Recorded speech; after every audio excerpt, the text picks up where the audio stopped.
In the 13th century, Anatolia was a fractured, violent landscape.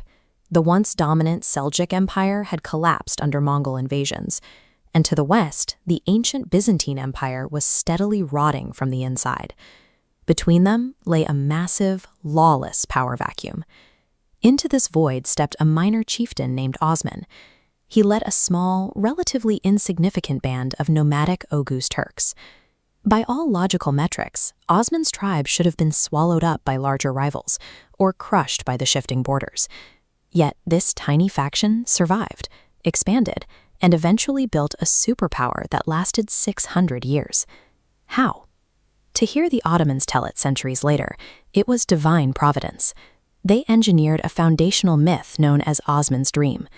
According to the legend, a massive tree sprouted from his chest, its roots generating the world's great rivers, its branches shadowing entire continents. The reality on the ground was far less poetic. Osman's initial rise relied entirely on ruthless, pragmatic military opportunism.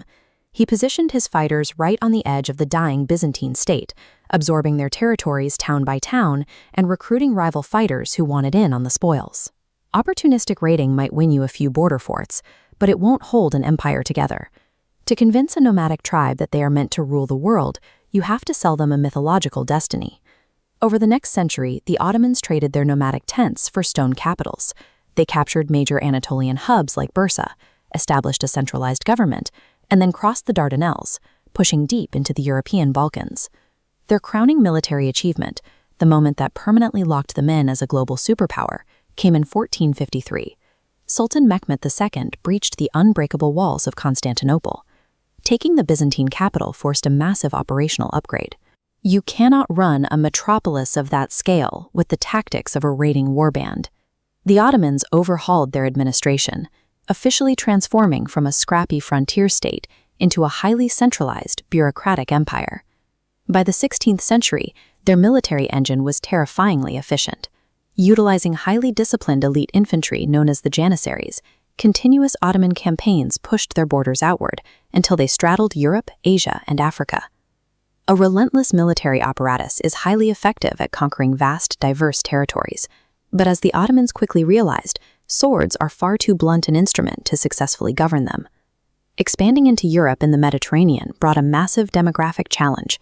By the 1500s, the empire contained millions of Christians and Jews.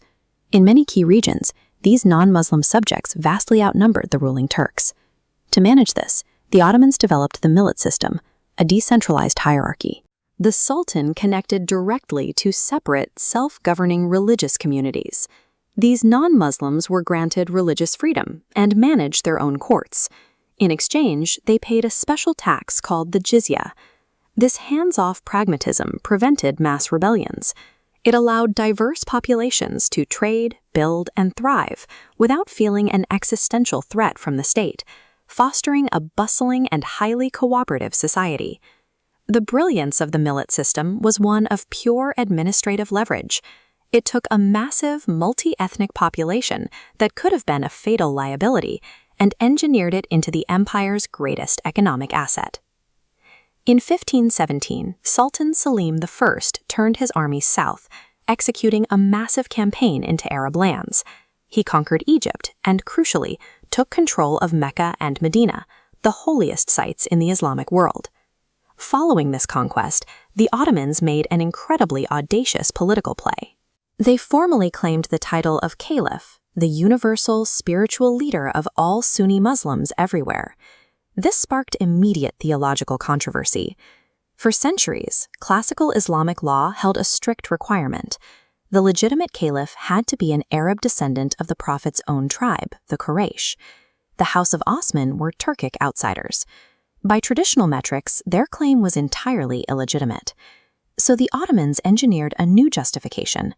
They argued that their sheer military dominance, their ability to uphold justice, and their physical protection of the holy cities superseded ancient bloodline requirements. They had the power, so they held the title. Capturing the caliphate was the ultimate upgrade in statecraft. The Ottomans successfully fused the physical, coercive power of a conquering nomadic tribe with the absolute, unquestionable weight of divine authority. But an empire built on constant expansion eventually runs out of map. By the 1800s, Ottoman borders froze. Without the influx of new land and plunder, their military-based economy stalled, and their once innovative administrative systems calcified into rigid bureaucracy. In a desperate bid to survive the industrial age, the state launched the Tanzimat reforms. This was a massive, top-down effort to modernize the empire, attempting to replace the theocratic millet system with a secular concept of equal Ottoman citizenship. It was too little, too late.